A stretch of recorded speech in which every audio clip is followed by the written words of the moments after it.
رب اشرح لي صدري ويسر لي أمري واحلل عقدة من لساني يفقه قولي واجعل لي وزيرا من أهلي هارون أخي أشدد به أزري وأشركه في أمري كي نسبحك كثيرا إنك كنت بنا بصيرا قال قد أوتيت سؤلك يا موسى ولقد مننا عليك مرة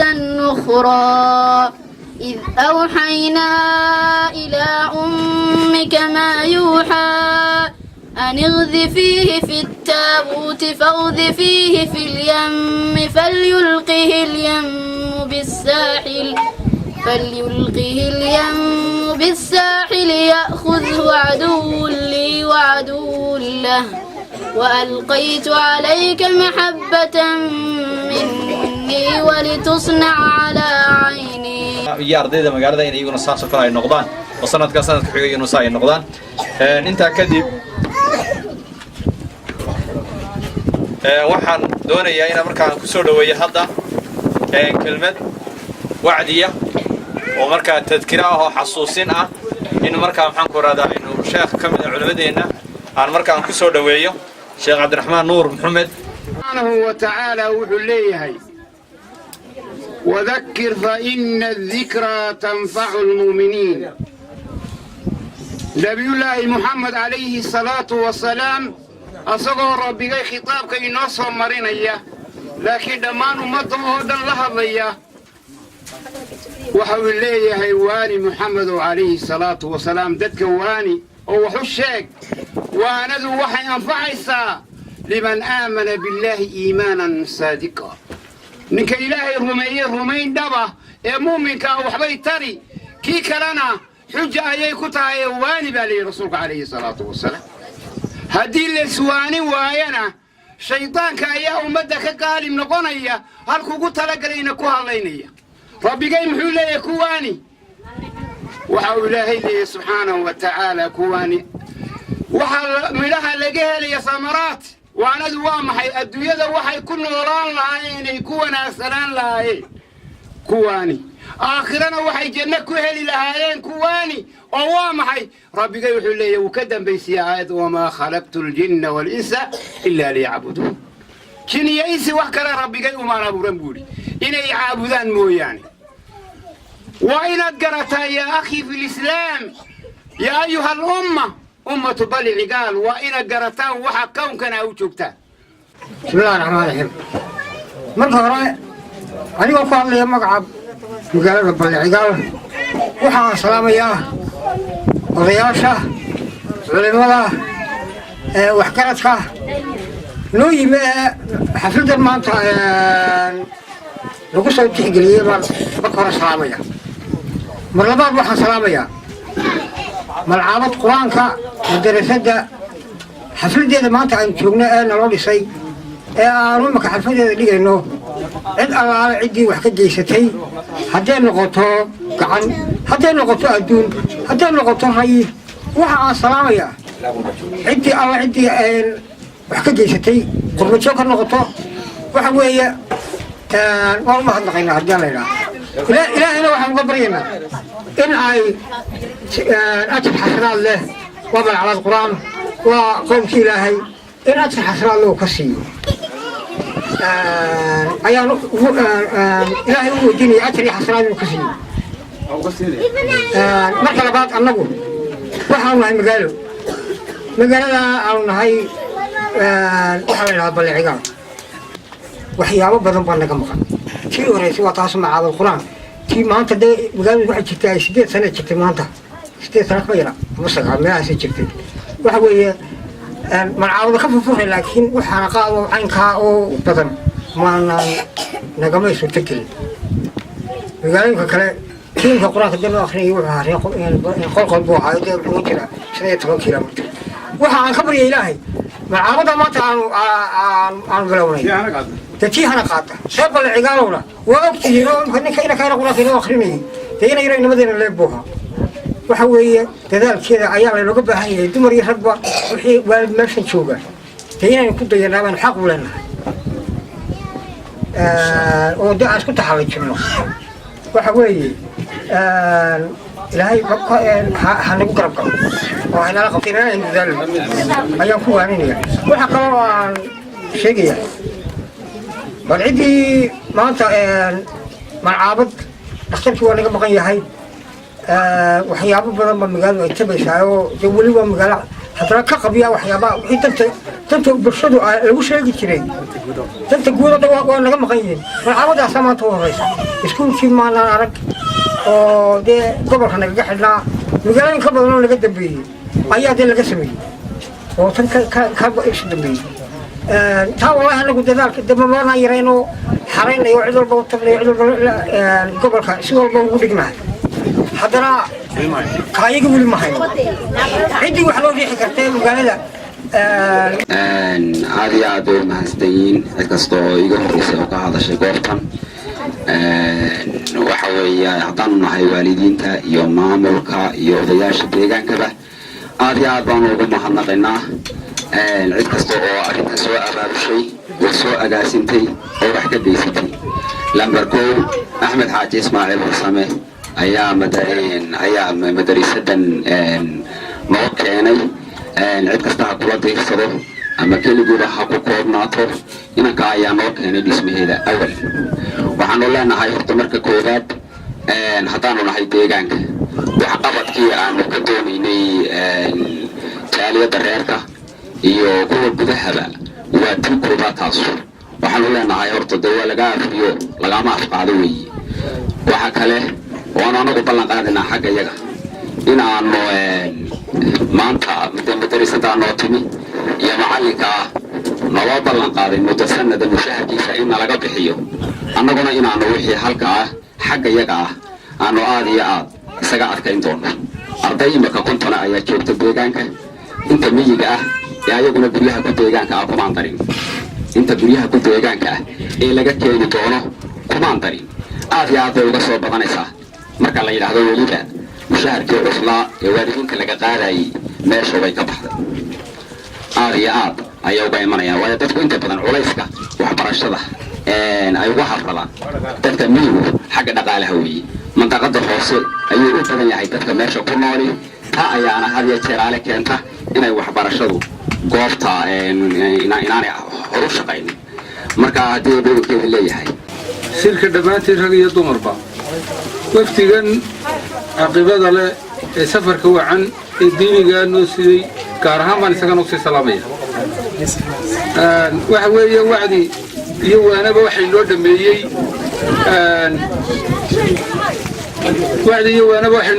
odayaashii iga horreeyey waxaana weeye marka weylaa waxa Soomaalida wax ku maamulay marka weylaa la helo ayaa looga la maala marka dad la helo rabaysan dad la helo dad rabaysan la helo dad tabsan oo diinta hadii bidkii fahansan la helo bilaadanimo la helo ayay arrinkuna imanayaan wax walba aakhiriya adduunka wax lagu gaaro talada wacan iyo aakhiriya adduunka lagu gaaro haday taladu ka xumaato aakhiriya adduunka way kaalmaysaa waxa weeyaan marka waxay noo yimi safar wacan oo safar la isku madfuulo la isasiyo la isku soo siiyo la isasiyo kii ugu wacnaayo diiniga bay noo yimi mustaqbalkeena carruurteeni yaryaray oo aynu wax barayno oo aakhiriya adduunka way naafacaysa ay wax barashadeena noo saaray jaahilnimadu waxa la yiraahdaa mugdi weeye jaahilnimadu wax laga baxaa wax barashaduna waa iftiin waxaan leeyahay tan oo kale annagu wayna soo martay haddaan reer qolqolnahay annagoo damahoys haddii beedinkeedii xagga diinta ka dhacsan oo waxbarashadeedu hooseyso markii tan oo kale ay noo timi ee macallimiin naloo keenay tayo leh haddii beedin annagina aan isagaasinay waxay noqotay meel imika haddii beedinkeedii leeyahay tartanka ka qayb qaadatay adduunka waa loo gooyo sida og tihiin tuulada qolqol gobolka Oodweyne waxay ka qayb qaadatay qayb libaax bay ka qaadatay lambar 3 goor ayay lambar 1 ama lambar 2 gashay marka waxa weeye haddaan la isu celin adduunyadu 3 macallin bay leedahay macalinku waa macalinka koobaad waxa weeyaan ka culu macalinka koobaad waa hooyada iyo aabaha guriga aabba iyo hooyo wanaagsan ay joogaan waxa ka soo baxaya midho tayo leh macalinka labaadna waa macalinka culunta dhiga deebinkeeda macalinka culunta dhiga weeyaan ama diinaha dhiga ama maada ha dhiga macalinka saddexaad waa macalinka bulshada waa mid khatar badan macalinka bulshada la yiraahdaa hadday bulshadu ka xumaato السلام عليكم ورحمة الله وبركاته دمانتين أولا إلهي بينهم محد مغينا الله سبحانه وتعالى نقوك اللضي نعم كان فرح بضن له تاسو أنيم كوتشو ونو ده فركة حفلة قيمها بضن له نكو ده فرينو مدرسة لجهير كليي مجالة بالعقال waxaan iyadana u mahad celinaynaa dhammaan qof kasta oo ka qayb qaatay hadday tahay qurba jooga iyo hadday tahay qurba joogaba oo khaasatan dhismahan ay iska lahaayeen qurba jooga oo ka wakiilaha Axmed Ismaaciil Warsame waxaan leenahay aad baad u mahadsantihiin hore ayay u ahayd inaynu hawshan u bilowno gacmana wada jir ayay wax ku gooyaan annaguna runtii insha Allah waxaan joogtayn doonaa inaanu ka warhayno haddii Ilaahay ka dhigo haddii aan u soo noqdo ahmiyadda ay waxbarashadu leedahay waxaynu ognahay wacdigii dheeraaye uu sheekhu inoo soo jeediyey ku tilmaamay in aanay sinayn dadka waxbartay iyo dadka aan waxba baranin taasina waxa weeyaan waa mid iska cadaana tusaale waxay noogu filan inankaa inooga yimi tuuladeennan dhow iyo ardayda halkan joogta maanta haddii ay jiraan arday sidaa halkaa gaadhay ayaga ayaa quraanka inoogu furfuri lahaa taasna isku canaanan mayna imika unbaa waxaa laynooga baahan yahay in aynu dadaal la nimaadno iyo soo dhoweyn aynu kitaabka ilaahay iyo quraanka soo dhoweyna haddii ilaahay ka dhigo waxaa la yidhi fursad aad sugaysay oo aad weyday waxa ka xun fursad aad haysato oo aad dayacday madrasada haddii aad dayacdaan waxa ka xun oo macnaha ka xumaan lahayd oo haddii aad ka faa'iideysan weydaan oo madrasadii laydii keenay oo aad ka faa'iideysan weydaan macne ma samaynayso markii hore aanay madrasadu aanay idii dhisnayn laakiin waxaa la doonayaa dhismahani ma soo kordhinayo qiimo wax soo kordhinaya waxa weeyaan isbedelka iyo dadaalka iyo tacliinta aad idinku samaysaan ubadka iyo waalidkuba ay iska kaashadaan waxa kaloo jirta in waxaa la yidhi wax lagu bartaa macallin qaariya insha Allah macallinkii qaariga ahaa waa la idin soo wadaa iyo arday qaylo dheer oo waxa weeyaan quraanka kor u qaadaya sidii ardaygii maxay hayday imika bay noo akhriyay iyo hooyo qalqaale oo soo amba bixinayso aan habsan oo ogolayn ilmaheeda iyo aabba quuroog oo waxa weeyaan ilmihii ka bixinaya fiiga oo macallinkii karaameynaya oo waxa weeyaan soo dhaweynaya taas ayaa waxa weeyaan ubadkeenuna ay ubadka kale kula tartami karaan dhammaan deegaankeenu wuxuu u baahan yahay in aynu iska kaashano wixii wax qabad ah ee aan laga maarmayn haddii ay tahay iskuul haddii ay tahay xanaanada iyo haddii ay tahay waxyaabaha kale ee nolosha fudaydiya waad ogtihiin waddanka tartan baa ka jira deegaankeena annaguna inaanu dib u eegno wixii aanu barannay aanu dib ugu soo celino diyaar baanu nahay idinkana waxaa laydinka baahan yahay in aad dhiirigelin badan samaysaan oo macallinka soo dhaweysaan oo masaajidka dar yeeshaan oo madrasada dar yeeshaan oo ubadka quraanka bartaan oo waxa weeyaan geli dambiye gelin horeba ka faa'iideysataan oo dumarku ay wax bartaan oo xijaabka ay xidhaan oo waxa weeyaan isbedel magaalada uu ka dhaco haddii Ilaahay ka dhigo isbedel qiimo badan baan Ilaahay uga rajaynaynaa annaguna insha Allah ta'ala waan idinka warhaynaynaa magaalada iyo deegaankayga inaanu xusid dhow ula socono diyaar baan u nahay khaasatan anigu insha Allah ta'ala iyo dhalinyarada kale culimada ay la socotayba inaanan ilaabin oo waxa weeyaan aanu ka warhayno waanu insha Allah si dhow ayaanu la socon doonaa waxaan ku soo gabagabeynayaa tacliintu waa muhiim waa isbedelka nolosha qofku ma samayn karo isbedel ilaa iyo uu naftiisa bedelo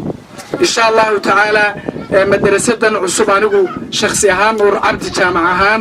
waxaan ugu deeqay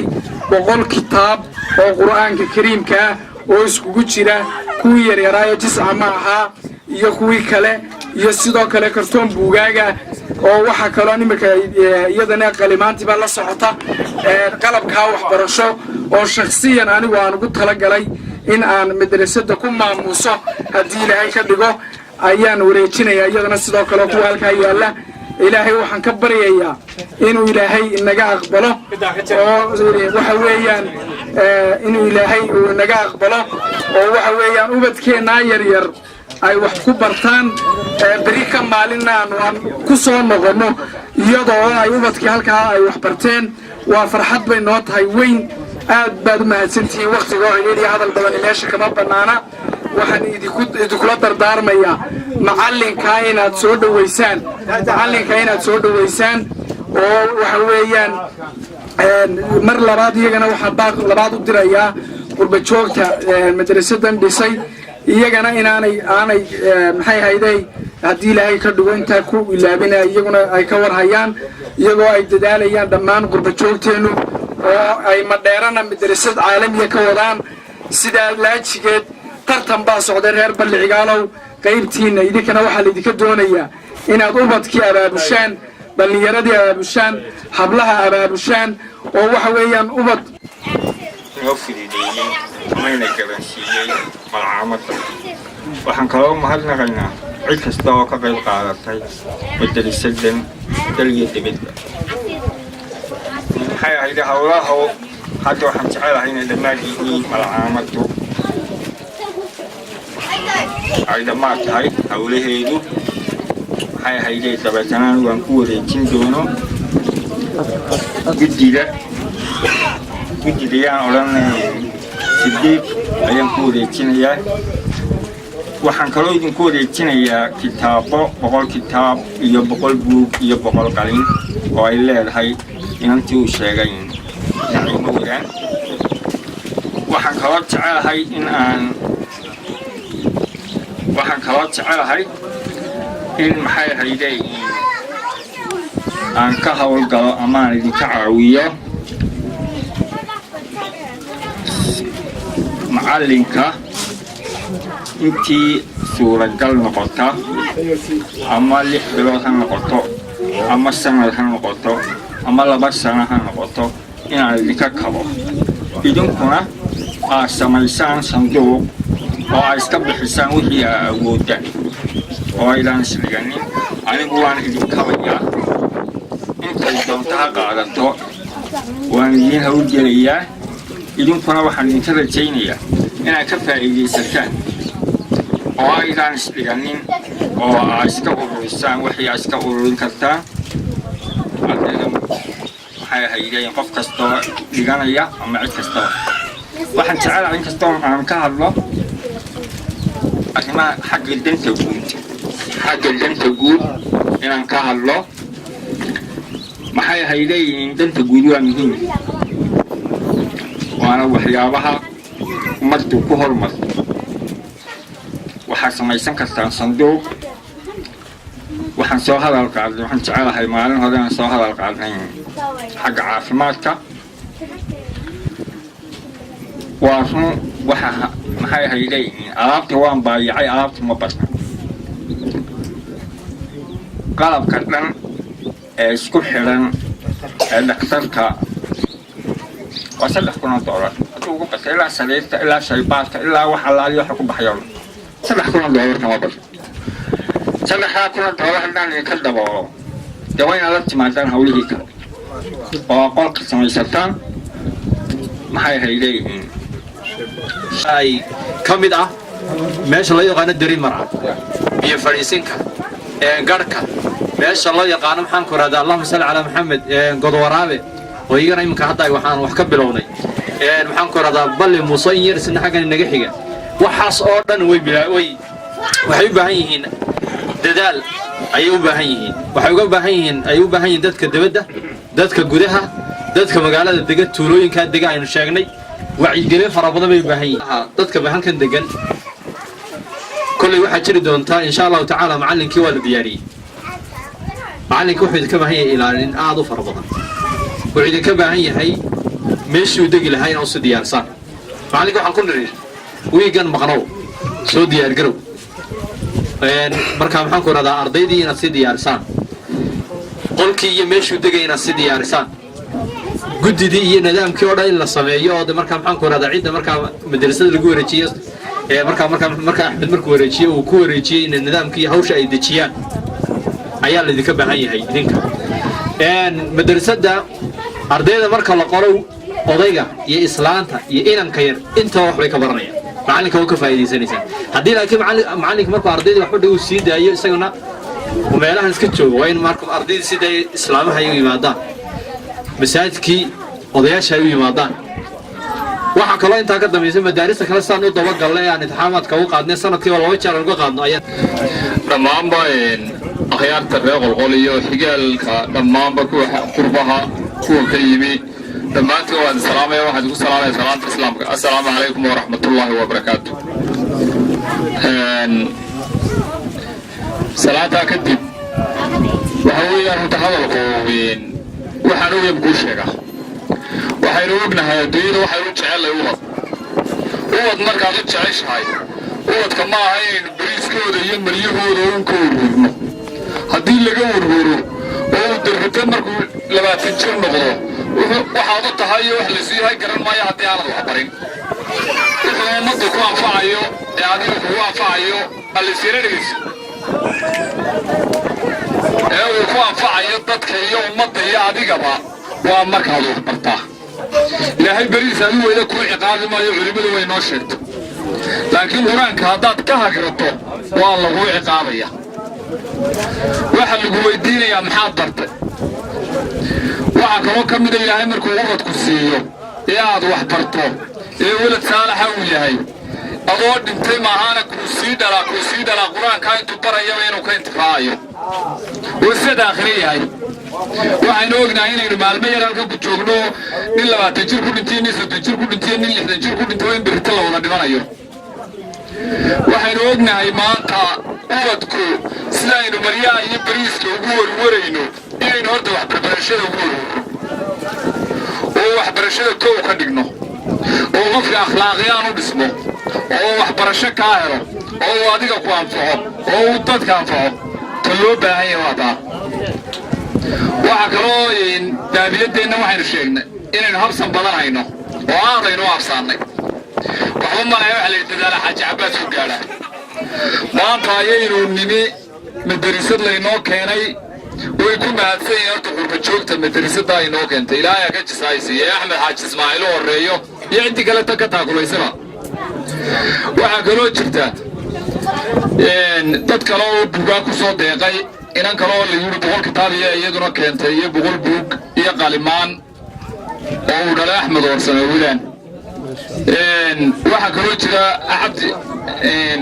laakiin Nuur Cabdi Jaamacal ka sheegay inta kale 100 buug iyo 100 kitaab iyo 100 qalin oo keenay waxaanu sheegaynaa horta juhdi badan baa tan lagu keenay dadaal badan baa lagu keenay hawl badan baa lagu keenay tijaabadii koobaad weeyii haddaynu tan ka midho dhalino wixii dambana way imanaya haddaynu tan aynaan ka midho dhalin oo aynaan siday tahay xil isaga saarinna waayn tadamana lagu soo tadamanada way iska joogaysa inta lagaaga jeesanaya waa intaa marka waxaan leeyahay inagoo rag iyo dumarba dhammaantiin awlaadeenniin horta waa deeq mahadalla mar haddii laynoo keenay oo aynaan inagu maanta cagayna inoogu timi inuu jaaskaa gara weyno oo iska saasaano oo ina seego oo ka faa'iidaysan weyno kii keenana waa ku qasaarinayna waa inuu qasaarin laakiin inta laga faa'iida Allah inaga dhigo kol lagu intifaacana Allah inaga dhigo ubadkeen iyo awlaadeenna kuwa wax bartay xaafidul quraan noqday dadka anfaca Ilaahay inaga dhigo aynu isu soo jeesano aynu iskaashano aynu diinta islaamka iyo diin sharciga waa isku xaq dhowro marka waxaan idinku dardaarmayaa beederisaden haddaad tihiin reer ballicigaal waa tii horeysoo taa laydin keenay jaarkiina ku dayda ficilka diinta waa ficilka ugu qaalisana dee ilmaha qolqol jooga ilmahaaga iyuu ka fiicnaan inte iyuu ka wanaagsanaan hadduu ka qolqol jooga waxba kuma dheera laakiin hadduu kaasina dadaal ilmihiisa u sameeyey adiguna aad ka seexato waa khatar weeye beydkan khayrka leh ee uu walaalkeen khayr allah siiye axmed xaaji ismaaciil warsame oo inoo dhisay ilaaha samahad iskale isku keenkeenay maanta waane badan iyo wacdi iyo fariimo badan oo waa nilisiiyey hadday tihiin reer balciga khayrkaa maanta niga keenay ee balcigaa la keenay sidaa uga faa'iidaysataan ayuunbaa wixii dambana liligu qaban karaa kolley furayaal bay u tahay oo waxqabadkii axmed xaaji ismaaciil warsame uu noo keenay waxqabadkaa wuxuu u horseedi doonaa balcigaal inay noqoto bayd layskugu yimaado oo lagu soo hirto oo boodhin leh haddii taa la garan waayo oo degaanku garan waayaan iyadoo waxay noqon doontaa mid hawaaqixumo ku keeni doonta degaanka sidii maamulkii balcigaal uu sheegay muddadaa 8 sano ee dhisnayd waxay arkeen ama ay ka arkeen ciddii magacan haweeneyd ama ay cid kale ka arkeen way yar tahay gacmahana waa laga laabtay hase ahaatee waxaan leeyahay bal halkaa gacmo ka laabashada balse xitaan bay u baahan tahay macidda maamulkaaba macidda deegaankaaba gargaraacashada ilbaabada haddaa garaacataan haddii aa meel kasta martaan haddii aa gobolka daad mareega ka tirsantihiin ama togdheer ama qabiilkii halka ka soo jeeday ay tahay bal halkaasna waxay u baahan tahay sixitaan waxyaabaha 8 sano ee magaaladaasi dhisnayd ilaa maalintii aynu ficilka ku samaynay ilaa maanta aan dib loogu soo jeesan bal halkuu qaladku ka yimi in la saxo oo dib iskugu noqonnay innaga lafteennu degaan ahaan oo aynu isweydiinno ma xaggee wax ka qaldayin ma innaga qalad kale talo oo xaggeenna wax ka qaldayin mise waa aynoola jeedin taa laftigeedu waa su-aal taagan oo isweydiin leh oo maamulka u taala waxaan leeyahay waalidiinta iyo reer balcigaal maanta jaanis baa haysataan jaaniskaasna weli saalixa baa niga soo bixi kara tacabka gelisaan waalidiintiina haddaad tihiin ubadkiina gelisaan aakhiradiina waa dhaxli doontaan waa sadaqadaa